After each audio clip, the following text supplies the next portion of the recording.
Hər kəsə övlad nəsib eləsin. Övlad gözəl neymətdir. Övlad göydən tökülən yağış nur kimidir. Düşdüyü yerlər fərqli. Kimisi yaxşı yerə düşər, insan əlinə düşər, əxlaq sahibi olar. Heç bir övlad dünyaya nə qatil kimi, nə üzdən iraq kimi gəlmir, istər qadın olar, istər kişi cinsi olar.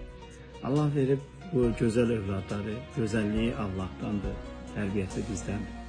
Allah eləsin ki, gözəl əxlaq sahibləri olsun, gözəl insan olmaq üçün ay pişik, öyle bak. Ay pişik, öyle bak.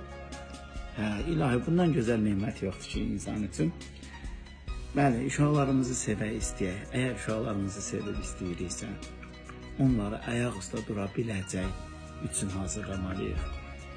Gələcəkdə onların üçün Allah Teala açdığı fürsətə qədər o övladlarımızı hazır eləməliyik. İstər fiziki hazırlıqları, istər əxlaqı, istər təhsili, istər ağlı.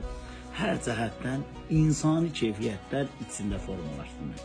Hay uşaqdır, günə çıxmasın, hay uşaqdır, qıyma, tumarlamaqla uşağı böyütmək olmaz. Uşaqlarınızı quzu kimi böyütməyin ki, gələcəkdə kimsəyə yem olmasın. Gözəl əxlaq, gözəl tərbiyə, gözəl niyyət, başarılar, hər şeyi bacaran o formada. Yəni qıyın ki uşaqlara, sərt davranın ki, yəni sərtlik gələnə qədər sərtliyə qarşı hazır olmuş olsun. Hər bir övlad üçün ilahi bir qismət ayırır, fürsət ayırır. Amma hansı övlad o qisməti, o fürsəti dəyərləndirmək üçün hazır can sağlığı, ağılı, ədəbi, insanlığı varsa, o fürsətlər ki başlayır 35 yaşdan insanın əlinə və ona qədər də övladlarınızı düz yetirək. Təvəkkəm ondan ibarətdir ki, Allah bizim böyüklərimizi rəhmət eləsin. Maldan, mülkdən bizim üçün qoymasalar da, gözəl əxlaqdan qoydular. O malı, mülkü əldə etmək üçün bizə gözəl tərbiyə verilir. Allah onları dönə-dönə rəhmət eləsin. Sizlərə də tövsiyəm odur ki, necə bizi yetişdirdilər, necə bizlər sizi yetişdirmək istəyirik.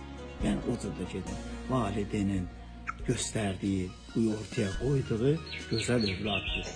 Gözəl valideynin odur ki, ortaya əxlaqlı, ədəbli, başarılı övlad qoya bilsin. Bax, valideyn, onda valideyndir. Allah verib bu gözəlliyi bizə, gözəlliyin qədrini bilib gözəl eləmək bizə vəzifədir.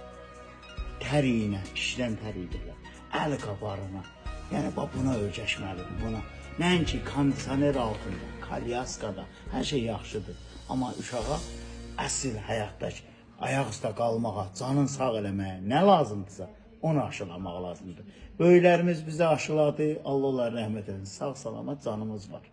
Bizlər də sizə aşılayırıq ki, necə böyümüşük, sizlər də olsun yolunuzdan. Al-mülk belə bir şeydir, verən Allahdır. Etibarınızı itirməyin.